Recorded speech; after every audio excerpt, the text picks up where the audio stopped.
I would like to start by Sí, me gustaría empezar thanking agradeciendo I would like to start thanking everyone who has been a todo el involved to mundo que arrange ha the conference and participado inviting en me. esta conferencia y en haberme invitado.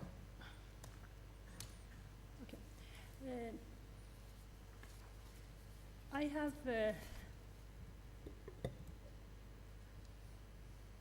in more than 15 years Llevo más I de have 15 studied años diaspora, estudiando el tema transnational de migration la migración through the lens transnacional, of la gender and diáspora sexuality. y That means vinculada that a not la only sexualidad I y al have género, o sea que no focused solo on me he to centrado study en migration el and the estudio de la gender process, migración y los but procesos de also género, sino que putting sexuality también in the center of my attention. incluyendo la sexualidad en el centro de mi And, atención y mi lot investigación. of diasporic feminist researchers has Muchas de las criticized investigaciones earlier feministas diasporic diaspóricas researchers han criticado a los investigadores o las investigadoras porque no prestaron atención a los procesos de género, la noción del hogar, el hogar al que yo hago referencia, que es totalmente diferente con la noción de hogar, no solo por la condición de vida entre yo y mi hermano, por ejemplo, sino la condición de llegada entre yo y mi hermano, ¿no? Porque yo y mi hermano nos pusieron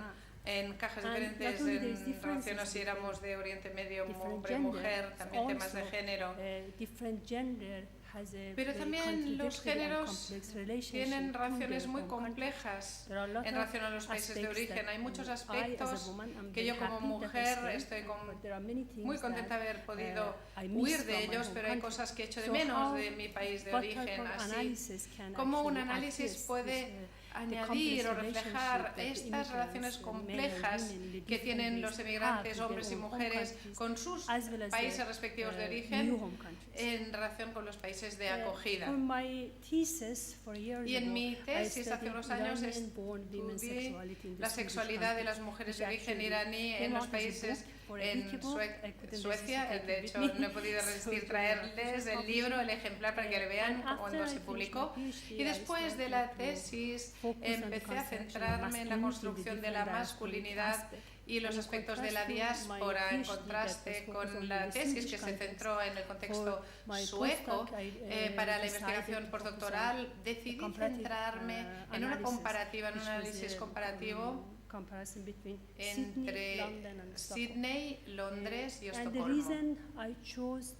Y la razón por la que decidí hacer este estudio comparativo es que quería ver qué tipo de masculinidades diaspóricas se construyen en estos distintos países, porque la masculinidad no solo se construye en relación a la feminidad, sino que también se construye en contraposición con los diferentes tipos de masculinidad. Me interesaba ver cómo las masculinidades se construyen de manera diferente en los diferentes contextos estudiados. Por ejemplo, en el contexto sueco, si los hombres inmigrantes siempre tienen que relacionarse con la imagen de género de los hombres suecos que no han integrado estos hombres suecos liberados, pero en el contexto australiano o británico o occidental, los hombres se conciben como más iguales en género, más liberados, pero al mismo tiempo esta igualdad liberada de género que forma parte de la política sueca no existe en estos contextos. Así resulta para mí muy interesante estudiarlo y, como dije, las condiciones de vida y condiciones de llegada, cómo estos contextos construían realidades diferentes en cuanto a la masculinidad. Ya he mencionado antes la imagen de muchas investigaciones cuál es la situación de excepcionalidad sueca, que hay unas políticas de igualdad de género impulsadas por el Estado que construyen una imagen, una autoimagen. Los suecos utilizan esto para exportar el tema de su visión de los hombres con igualdad de género. Y algo muy interesante, después de esta campaña Me Too, yo también, ¿no? Que eso está sacudiendo los cimientos de Suecia, porque ha habido tantísimas mujeres entre el mundo de las actrices de abogacía que han empezado, no sé, hubo ayer, yo creo que había 6.500 abogadas que escribieron y que denunciaron haber sido objeto de acoso sexual. 600 actrices, un montón de personas del mundo académico.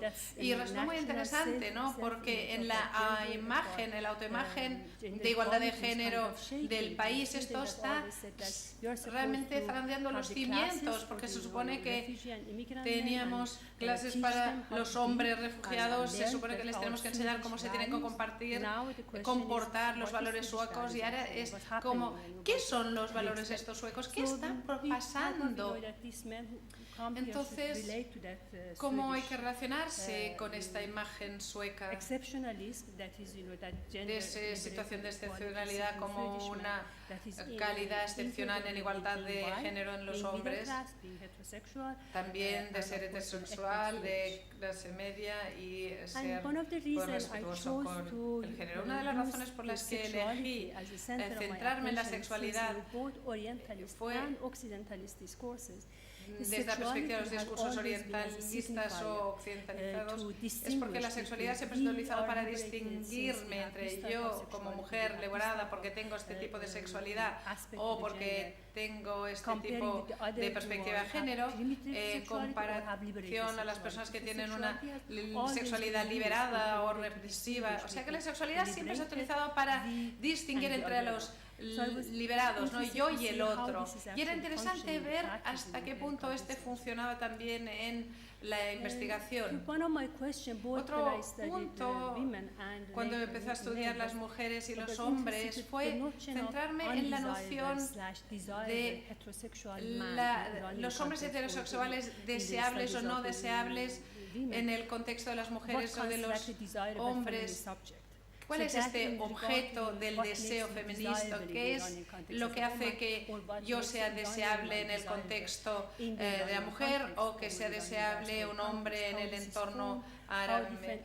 ¿Cómo estos aspectos, la mirada, la altura, los ingresos, la clase, la bienestar, la educación, la etnicidad, el aspecto político, ser alguien que ser un hombre hierate, o sea, que se ocupa de la familia, o que no es hierate, o sea, que alguien que se supone que está liberado y que dice, bueno, que dejan a sus mujeres que hagan lo que quieran, lo cual sucede bastante. Todos estos factores, ¿cómo añaden al capital masculino? ¿Cómo se representan a sí mismas en relación conmigo, de hecho, ¿no? Que es un tema de hablar, ¿no? Hay muchas mujeres que hacen investigación en masculinidad. ¿Qué pasa conmigo como mujer cuando me entrevisto, cuando te entrevisto a ti?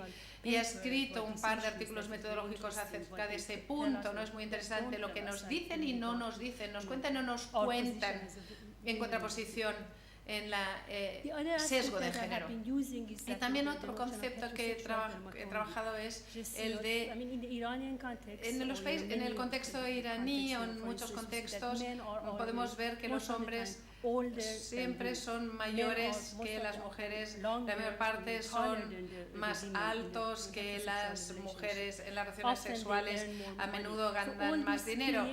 Eso crea una especie de diferencia de distancia. ¿Qué pasa? Hay varias experiencias de heterosexualidad. La mayor parte de las mujeres con las que he hablado decían que cuando estaban en Irán, pues se suponía que los hombres tenían que abrir las puertas, las hombres les tenían que llevar al restaurante, pero en el contexto sueco los hombres se comportan de manera diferente. Así que muchas de ellas dijeron que me siento menos femenina, menos mujer, porque los hombres actúan, o se suponía que esperaban que los hombres se comportaran de determinada manera. Lo interesante es qué sucede con los hombres. Yo me acuerdo en este hombre que trabajaba como taxista en Sydney. ¿Qué ha pasado con esta masculinidad? ¿Qué sucedió en el contexto de heterosexualidad, no solo con su mujer, sino con sus hijos, ¿no? La sexualidad como el centro te permiten analizar muchos otros aspectos. Y aquí enumero algunas de las cuestiones que se han mencionado y que mencionaron la mayor parte de hombres en cuanto a la masculinidad, los que entrevisté, que era lo importante que han aprendido, ¿no?, para convertirte en un paradigma de hombre masculino deseable. Y hablaron mucho de la importancia de la independencia financiera y las 3 P's, ¿no?, protección, provisión de fondos y ser el que gana el sustento, el proveedor mayor, el cabeza de familia. Muchos de ellos también mencionaron cómo el hecho de ser self-made, los hombres hechos a sí mismos, pues vienes de clase baja, mencionas que te has hecho a ti mismo y eres de clase media, sobre todo estos hombres que estaban en Teherán, en la capital, y que siempre tenían una masculinidad diferente y que tenían otra vida. El impacto también en los servicios militares, las Sarbaz, y eso también fue muy importante, sobre todo en ese contexto, los hombres con los que hablé. Realmente el hecho de haber asistido al servicio militar en el contexto político antes de la revolución en Irán, en que los que estuvieron allí cuando empezó la revolución y que vieron la guerra entre Irán y Irak, hay 2 historias totalmente diferentes acerca de la experiencia militar, pero lo que resultó interesante entre los militares, los sarbazis, que hablaban de cómo había estas jerarquías tan diferentes en cuanto a la etnia, los hombres que tenían un entorno que venían de kurdish o kurdo, con los que eran de entorno iraní. No era solo un constructo de sexualidad occidental y oriental, sino la masculinidad local también jugaba un papel muy importante en la etnicidad entre los países o la gente de Irán y otros. El impacto de la política también se mencionó, la revolución iraní, cómo les había construido en hombres diferentes en cuanto a la masculinidad, la influencia de los padres, positiva y negativamente. Un padre pues muy presente, autoritario, ausente, de manera muy contradictoria. El desempleo, el divorcio también que se mencionó. Y fue interesante ver que la mayoría de los hombres, sobre todo en Suecia, se negaban tener esa objeción, pero cuando se querían divorciar sí que sentían que el contexto sueco pues favorece a las mujeres de Oriente Medio más que a los hombres de Oriente Medio, o sea que eran más sesgados en esta situación. Evidentemente, el tema del entorno o de la formación educativa, también la masculinidad, que era muy geek, ¿no?, racionalizar que eran diferentes, pero al mismo tiempo que les había abierto una manera que les permitía hacer amistad con mujeres que podían ejercer otra masculinidad diferente. También, bueno, ya hemos hablado de racismo, todo esto, y voy a hablar más. ¿Cuánto tiempo me queda? 5 minutos. Bueno.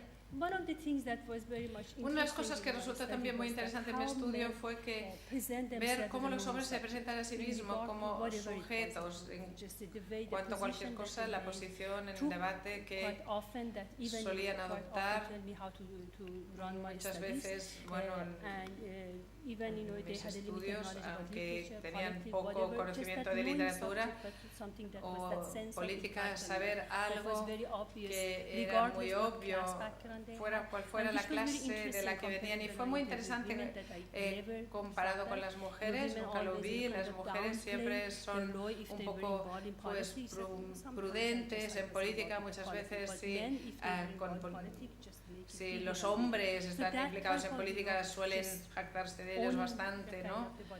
Y un poco fue muy presente sus implicaciones. Otro aspecto que es interesante en cuanto a la concepción de la masculinidad y en cuanto a otros hombres, en mi estudio utilizo la noción de la ontología del silencio, en lo que el hombre me dice y lo que el hombre no me dice. Prestar atención a cuál ha sido el proceso que ha hecho que un determinado tema se hable o se silencie o cambie de tema o haga broma. prestar atención a este tipo de elementos, pero también a la arqueología, del silencio y de la broma. O sea, hay una parte de iraníes que hacen chistes pues racistas, homófobos, etc. Los hombres que vienen del parte del norte de Irán se consideran non-erati, no tan honorables, así muchas veces dicen es un tashti y la gente empieza a reír o se construyen como homosexuales. O sea que es interesante ver, lo interesante para mí fue ver qué tipo de valores no cumplían esos hombres que les convertían en personas de las que la gente se pudiera reír. Porque los hombres Nashti se supone que tienen que proteger la esposa y si había fracasado tal como se esperaba, pues todo el mundo empezaba a reírse. Y eso hace que la arqueología de la broma también ayude a analizar todo ese tema. Como ya he mencionado, para brevemente dar una pincelada, comparar estos contextos, Sydney, Londres no negaron, obviamente, que habían sido objeto de racismo, pero en el trabajo, por ejemplo, uno pues había sargento y había pasado a ser taxista, pero negaron ser objeto de racismo, y ahí donde vivían con los niños, las escuelas a las que iban, concretamente los hombres que negaban ser sujetos de racismo, tenían un entorno de media clase, los que venían de la zona kurda o turca, que habían padecido racismo, hablaban más abiertamente acerca del racismo, y mi análisis es que los de clase media que tenían un entorno más privilegiado, más normativo, seguían presentarse a sí mismos como nosotros estamos más cerca de los hombres suecos o europeos en contraposición a los árabes kurdos. O sea, negaban, les costaba negar que eran personas privilegiadas, así que denegaban el tema de racismo, aunque algunos ejemplos demostraron que sí tenían ese tipo de actitudes. Y me gustaría concluir o terminar mi presentación con una pregunta. No sé cuántos de vosotros estáis familiarizados con el concepto de masculinidad inclusiva. En 2009 desarrolló esta noción y en Anderson, y esa noción declines kind of, men are not so que los hombres ya no son. Hay diferente tipo de hombres con pelo largo y con pendientes que ahora es ser cercano a un hombre no es objeto de la misma histeria homofóbica que solía hacer de modo que la masculinidad es más inclusiva. Hay muchos otros ejemplos de hombres un poco de corta y pego, ¿no? Que asumen más principios de igualdad de género. La pregunta que se hizo al ponente anterior es ¿hasta qué punto estos hombres están cambiando en el contexto europeo? Usted hizo esta pregunta para mí. Me gustó mucho responder esta pregunta, aunque estoy estudiando esto, porque nunca sabes ¿cuáles serían estos derechos de estos hombres y mujeres si se hubieran quedado en Irán? Quiere decir que el cambio que se ha producido en su vida, en el contexto iraní, el Irán del que yo me fui no es el Irán ahora, lo que está sucediendo ahí es diferente, así que es difícil decir que todo el cambio depende del hecho de que yo he llegado a Europa y por eso me he convertido en la mujer que soy ahora. Mi hermana ha tenido los mismos valores que yo, aunque se quedó ahí, ha trabajado mucho, hemos compartido los valores. Así que hay muchos hombres y mujeres también que han caído más en la marginalidad, así que para responder estas preguntas, decir que todo depende del cambio geográfico es del hecho de venir aquí a Europa. Es un poco difícil responder a ello, pero La pregunta que un poco me preocupa es que esa masculinidad más inclusiva puede responder esa pregunta. Yo creo que no me queda más tiempo, así que muchas gracias.